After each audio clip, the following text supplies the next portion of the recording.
Episode 8 की शुरुआत में हमें वो अजीब आदमी दिखाया जाता है जिसे हम कई एपिसोड से देख रहे हैं और फाइनली हमें बताया जाता है कि इस आदमी का नाम ग्वांगजिन है। ग्वांगजिन किसी फॉरेन कंट्री में रहता है और वही वो बेटिंग और उसकी लाइव स्ट्रीमिंग करके पैसे कमाता है और उसकी आज की बेट होती है कि मारपीट में कौन जीतेगा। उसी वक्त एक आदमी ग्वांगजिन को आकर बताता है कि आपकी जो कोरिया में बेटिंग वेबसाइट थी वो अचानक से बंद हो गई है। ग्वांगजिन हैरान होकर कहता है कि बंद? उस वेबसाइट को संभालने का काम मैंने उस कोच सोंगुक को दिया था।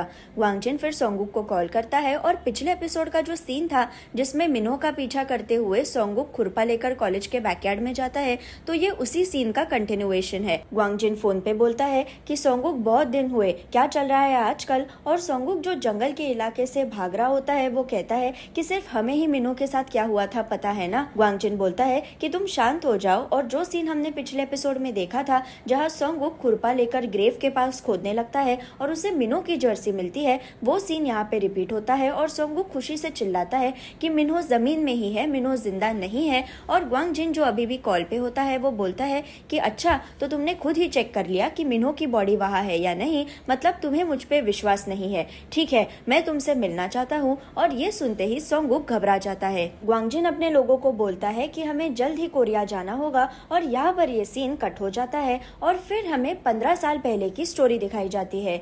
दोंगह्युन, सोंगुक और मिन्हो कॉलेज के वॉलीबॉल टीम में खेलते थे और वो बहुत अच्छे फ्रेंड्स हुआ करते थे। उनके वॉलीबॉल टीम का स्पॉन्सर ग्वांगजिन हुआ करता था जो उन्हें फाइनेंशियली सपोर्ट करता था।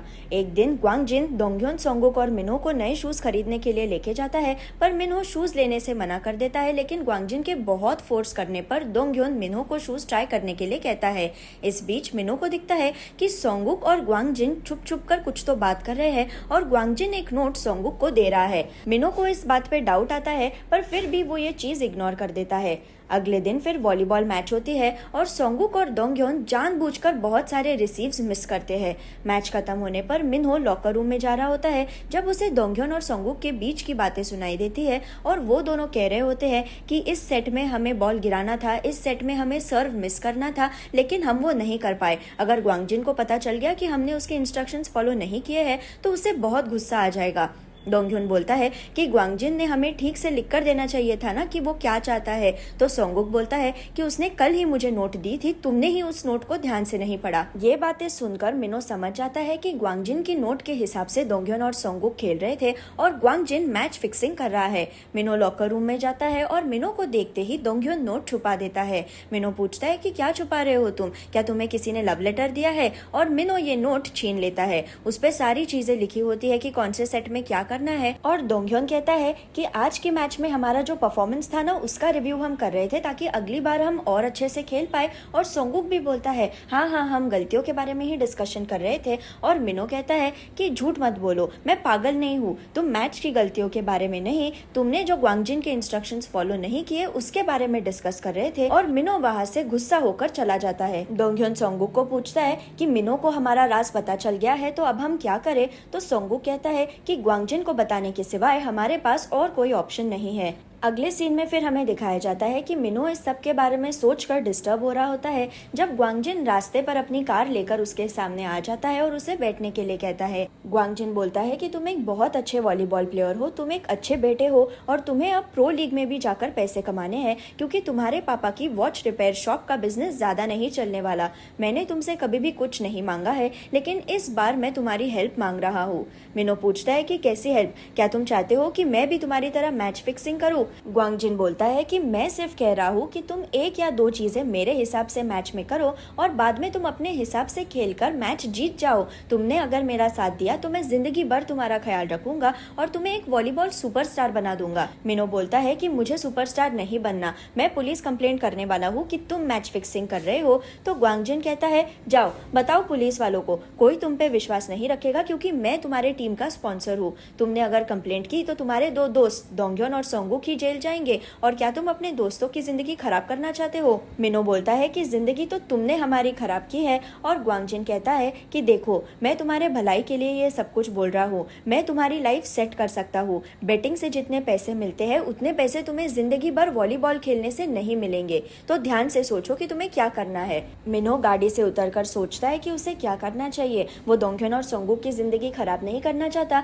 पर वो दोंगह्योन, सोंगुक और ग्वांगजिन के क्राइम्स को नजरअंदाज भी नहीं कर सकता। मिनो फिर दोंगसू को कॉल करता है और बोलता है कि पापा, मुझे पता है कि मेरे जान पहचान वालों ने कुछ गलत किया है, पर मुझे समझ नहीं आ रहा है कि मैं क्या करूं।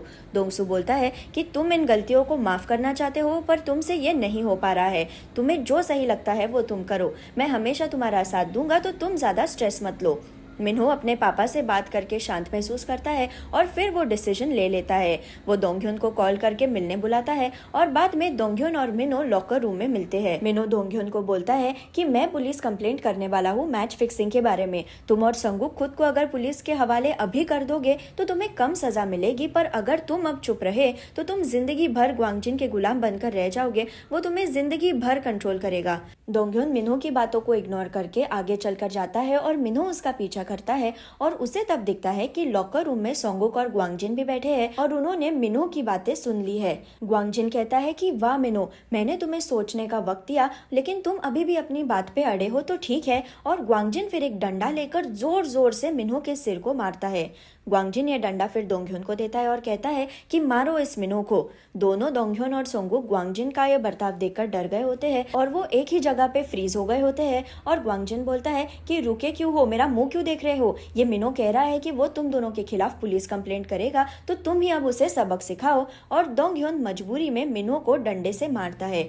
मिन्हो को बहुत ज्यादा चोट लगी होती है, फिर भी वो उठकर जिम के बाहर चला जाता है। सोंगुक भी उठता है मिन्हो को रोकने के लिए, तो ग्वांगजिन उसे कहता है कि नहीं, आगे मत बढ़ो, यहाँ सीसीटीवी कैमरा लगा है। दोंगह्योन, तुम 5 मिनट बाद जिम से बाहर आ जाओ, और सोंगुक तुम अब मेरे साथ चलो। अगले सीन में फिर हमें दिखाया जाता है कि मिन्हो कॉलेज के पीछे के रास्ते से चल रहा होता है। उसके सिर से खून आ रहा होता है, उसे चक्कर आ रहे होते हैं, जब ग्वांगजिन अपनी कार से मिन्हो को मार देता है। इस कार में सोंगुक भी होता है और थोड़ी देर में दोंगह्योन भी वहाँ आ जाता है। मिन्हो की डेड बॉडी देखकर दोंगह्योन पैनिक होकर रोने लगता है और ग्वांगजिन कहता है कि शांत हो जाओ और मेरी बात ध्यान से सुनो। दोंगह्योन, तुम्हारा और मिन्हो का मैच को लेकर आर्ग्यूमेंट हुआ और इस झगड़े के बीच तुमने मिन्हो को पीटा, लेकिन मिन्हो ठीक था और वो खुद से उठकर जिम से बाहर गया। ये स्टोरी याद कर लो। जिम से बाहर जाने पर मिन्हो के साथ क्या हुआ, उसकी मौत कैसे हुई, इससे तुम्हारा कोई लेना देना नहीं है। इसके बारे में तुम्हें कोई इन्फॉर्मेशन नहीं है, क्योंकि तुम्हारा सिर्फ मिन्हो के साथ झगड़ा हुआ था, समझे? आगे जाकर अगर कुछ हो गया तो तुम्हें बस इतना ही बोलना है कि तुम्हें कुछ नहीं पता, और बाकी सब कुछ मैं संभाल लूंगा। अब दोंगह्योन, तुम ज्यादा टेंशन मत लो, तुम घर चले जाओ, और सोंगुक तुम यही मेरे साथ रुको।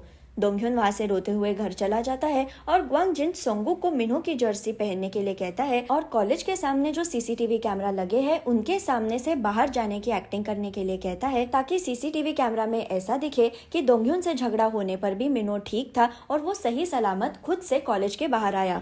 बाद में फिर सोंगुक और ग्वांगजिन कॉलेज के पीछे जाकर मिन्हो की बॉडी और उसकी जर्सी ग्रेव के पास खोद कर डाल देते हैं और मिन्हो का फोन अपने पास रख देते हैं। ग्वांगजिन सोंगुक को बताता है कि ये ग्रेव मेरी ग्रैंडमा का ही है, तो किसी को शक नहीं होगा, कोई भी यहाँ पे खोद कर नहीं देखेगा। यहाँ ये सीन कट होता है और फिर हमें कोर्ट वाला सीन दिखाया जाता है जो हमने पहले के एपिसोड्स में देखा था, जहाँ दोंगह्योन कोर्ट को बताता है कि उसके और मिन्हो के बीच झगड़ा हुआ था, पर उसे नहीं पता कि मिन्हो अब कहाँ है, और कोर्ट दोंगह्योन को सिर्फ 5 महीनों की सजा देता है। दोंगसू कोर्ट में चिल्लाता है कि ये कैसा इंसाफ है, मेरे बेटे की बॉडी भी अब तक मिली नहीं है। और इस सुनवाई में अब हमें दिखाया जाता है कि ग्वांगजिन भी आया था और दोंगसू की हालत देखकर वो बहुत ज्यादा हंसता है। इसके बाद दोंगह्योन जेल जाता है और ग्वांगजिन और सोंगुक अपना काम कंटिन्यू करते हैं। एक दिन सोंगुक ग्वांगजिन को बताता है कि दोंगसू मिन्हो के मौत के बारे में इन्वेस्टिगेशन कर रहा है और वो दोंगह्योन को मिलने जेल में गया था, और उसने दोंगह्योन को बोला कि मुझे पता है कि तुम्हारे साथ उस दिन जिम के लॉकर रूम में कोई और भी था, तो शायद दोंगसू को हम पर शक हो रहा है। ग्वांगजिन कहता है कि ठीक है, हम इस मैटर को निपटा देंगे, तुम आज शाम को ट्रक लेके आ जाओ। रात के वक्त वक्त फिर मिन्हो के फोन से ग्वांगजिन दोंगसू को मैसेज करता है कि पापा मैं आपका वेट कर रहा हूँ, आप जल्दी से आ जाओ। और दोंगसू बिना सोचे समझे भागकर दुकान से बाहर आ जाता है मिन्हो को ढूंढने के लिए। सोंगुक स्पीड से ट्रक चला रहा होता है और ग्वांगजिन स्टीयरिंग व्हील कंट्रोल कर रहा होता है और ये दोनों ट्रक से दोंगसू को मार देते हैं। दोंगसू को मारने के बाद ग्वांगजिन और सोंगुक दोंगसू की दुकान और उसका पूरा घर साफ कर देते हैं और यहाँ पर ये सीन कट हो जाता है। ये फ्लैशबैक देखकर हमें पूरी स्टोरी समझ में आ जाती है कि कैसे सीसीटीवीज का फायदा उठा के कैसे सबको मैनिपुलेट करके ग्वांगजिन ने बहुत आसानी से मिन्हो के सारे क्लूज डिस्ट्रॉय कर दिए। एनीवेज हम फिर से अभी के टाइम में आते हैं जहाँ दोकी ने पुलिस को कॉलेज बुलाया होता है और पुलिस जब जंगल वाले इलाके के पास की ग्रेव खोद कर देखते हैं तो उन्हें सच में वहाँ मिन्हो की बॉडी मिलती है। संगचल कहता है कि दोंगसू की याददाश्त कुछ टाइम के लिए वापस आ गई थी और उसने रिक्वेस्ट की कि अगर मुझे मिन्हो की बॉडी मिले तो मैं मिन्हो को एक फ्यूनरल दूं जिससे दोंगसू के मन को शांति मिलेगी और शायद दोंगसू की ये इच्छा जल्द ही पूरी होगी। दोकी कहता है कि ये सब तो ठीक है लेकिन मुझे एक बात अभी भी समझ नहीं आ रही है। जब मैंने सोंगुक को जमीन खोदते हुए देखा था तो वो किसी से फोन पे बात कर रहा था और वो बहुत डरा हुआ लग रहा था। संगचल पूछता है कि तुम कहना क्या चाहते हो? सोंगुक जिससे फोन पे बात कर रहा था क्या वो भी इंसान इस सब में इन्वॉल्व है? दोकी बोलता है हाँ, शायद कोई और इंसान भी है जो मिन्हो के मौत में इन्वॉल्व है, जो अब तक छुप कर सब कंट्रोल कर रहा है क्योंकि सोंगुक और दोंगयोन अकेले ये सब नहीं कर सकते। यहाँ ग्वांगजिन सोंगुक को कॉल करके बुलाता है और सोंगुक को दिखता है कि इस लोकेशन पे बहुत पानी है और ग्वांगजिन इसमें फिशिंग कर रहा है। उसी वक्त ग्वांगजिन फिशिंग रॉड पानी से बाहर निकालता है और इस रॉड पे टंगा होता है दोंगयोन और दोंगयोन को देखते ही सोंगुक बहुत शॉक हो जाता है। ग्वांगजिन दोंगयोन को बोलता है कि मैंने तुम्हें कहा था कि जब तक तुम मछली नहीं पकड़ते तब तक तुम बॉबर नहीं हिला सकते।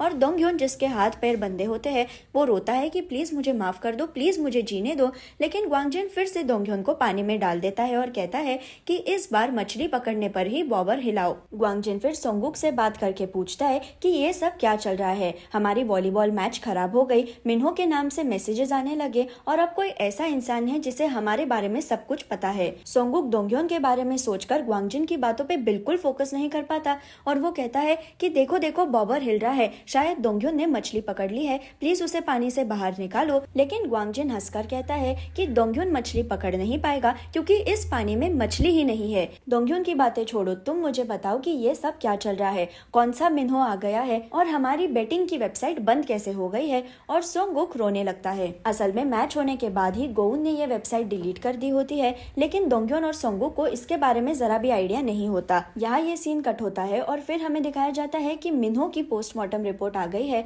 और पुलिस संगचल को बताते हैं कि मिन्हो की बॉडी को बहुत सारे फ्रैक्चर्स हुए थे। उसके स्कल का फ्रैक्चर सबसे खराब था लेकिन उसकी मौत गाड़ी के टक्कर के वजह से हुई है। संगचल ये सब सुनकर बहुत कंफ्यूज होता है और पुलिस वाले कहते हैं कि आज रात हम मिन्हो की बॉडी को यहाँ से शिफ्ट करेंगे हॉस्पिटल के मुर्दा घर में, तो तुम तब उसकी बॉडी कलेक्ट कर लेना। और संगचल हाँ बोल देता है। रात के वक्त फिर जब पुलिस वैन मिन्हो की बॉडी को लेकर जा रहे होते हैं तब एक कार आकर वैन को टक्कर मार देती है और ये कार और किसी की नहीं ग्वांगजिन की होती है। ग्वांगजिन और उसके लोग मिन्हो की बॉडी को अपने साथ लेकर जाते हैं और यहाँ जिनोन और क्योंगू जो मिन्हो के लिए फ्यूनरल अरेंज कर रहे होते हैं उन्हें पता चलता है कि मिन्हो की बॉडी गायब हो गई है। वो ये बात संगचल को बताते हैं और संगचल कहता है कि ऐसा कौन हो सकता है जो मिन्हो की बॉडी चुरा कर लेके गया और वो ऐसा क्यों करेगा। उसी वक्त गोउन आकर बोलती है कि जल्दी न्यूज देखो और न्यूज में दिखाया जा रहा होता है कि दोंगयोन के जिम में एक बड़ी आग लगी जिसमें दोंगयोन की मौत हो गई है। और अगली न्यूज में दिखाया जा रहा होता है कि वॉलीबॉल कोच सोंगुक जिसके ऊपर मैच फिक्सिंग और इलीगल बेटिंग के इल्जाम लगे हैं उसकी बॉडी पुलिस को पानी में मिली है और पुलिस के मुताबिक सोंगुक ने टेंशन में आकर खुदकुशी कर ली। दोकी और संगचल ये न्यूज देखकर बहुत ज्यादा शॉक हो जाते हैं और गोउन कहती है कि ये कोई कोइंसिडेंस नहीं हो सकता कि दोंगयोन और सोंगुक की मौत एक ही दिन हुई, उन्हें जरूर किसी ने मार डाला है। दोकी कहता है कि इसके साथ मिन्हो की बॉडी भी चोरी हो गई है, ये सब एक ही इंसान का काम है और अब इस इंसान का अगला टारगेट दोंगसू हो सकता है। दोकी की बात सही थी क्योंकि यहाँ वृद्धाश्रम में ग्वांगजिन दोंगसू से मिलने आता है और कहता है कि मैं मिन्हो हूँ और दोंगसू कहता है कि नहीं, तुम मिन्हो नहीं हो, मेरा मिन्हो वॉलीबॉल प्लेयर था, उसे फोटोज खींचने का शौक था। और ग्वांगजिन हंसकर कहता है कि अरे तुम्हारा तो पूरा दिमाग ही खराब हो गया है, तुम अकेले मिन्हो को ढूंढने का काम कर ही नहीं पाओगे, तो अब मुझे सीधे सीधे बताओ कि तुम्हारी हेल्प कौन कर रहा है। दोंगसू कुछ नहीं कहता तो ग्वांगजिन दोंगसू को पकड़कर वृद्धाश्रम के बाहर लेके आता है। जब संगचल और दोकी वहां पहुंच जाते हैं, दोकी ग्वांगजिन के लोगों को मारना शुरू करता है और संगचल दोंगसू को बचाने के लिए भागता है, लेकिन ग्वांगजिन के आदमी संगचल को किक मार के नीचे गिराते हैं। ग्वांगजिन फिर दोंगसू की व्हीलचेयर छोड़ देता है और दोंगसू रोड की तरफ जाता है और दोकी तेजी से भागकर व्हीलचेयर कैसे भी करके पकड़ लेता है। ग्वांगजिन और उसके लोग कार में बैठकर वहां से जा रहे होते हैं और जाते हुए ग्वांगजिन दोकी की तरफ एक फोन फेंक कर कहता है कि अच्छा तो तू है वो जो उस बुढ़े दोंगसू की मदद कर रहा है, मैं तुम्हें कॉल करूंगा तो मेरा फोन जरूर उठाना। बाद में ग्वांगजिन अपने लोगों के साथ डिस्कस करता है कि कैसे दोकी बहुत अच्छा फाइटर है और उसकी स्पीड भी जबरदस्त है, तो हम दोकी पे बेटिंग लगा के बहुत सारे पैसे कमा सकते हैं। दोकी और संगचल दोंगसू को यहाँ बचाकर लेके आते हैं और बाद में बदला लेने वाली टीम ग्वांगजिन के बारे में डिस्कशन करते हैं।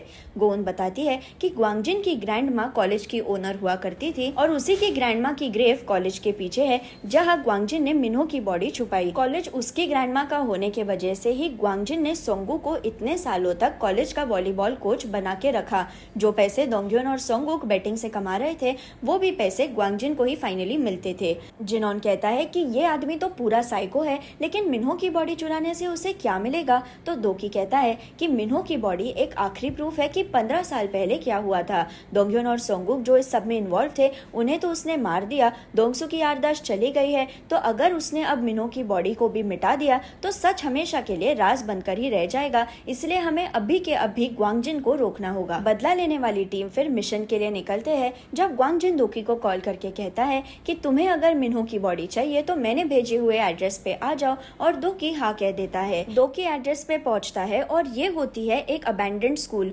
दोकी स्कूल के अंदर चलकर जाता है और ग्वांगजिन उसे कॉल करके बोलता है कि कैसे लगा तुम्हें इस स्कूल का वाइब। जब मैं छोटा था तब मैंने गलती से मेरे दोस्त का खून कर दिया। मेरे परिवार को लगा कि ये एक एक्सीडेंट है, इसलिए उन्होंने सब कुछ छुपा दिया, लेकिन मेरी ग्रैंड माँ उस पागल औरत को पता चल गया कि मैंने जानबूझकर खून किया था। मेरी ग्रैंड माँ ने फिर ये स्कूल बनाया और उसका प्लान था कि मुझे वो यही बंद करके रखेगी, लेकिन मुझे उसका प्लान पहले ही पता चल गया।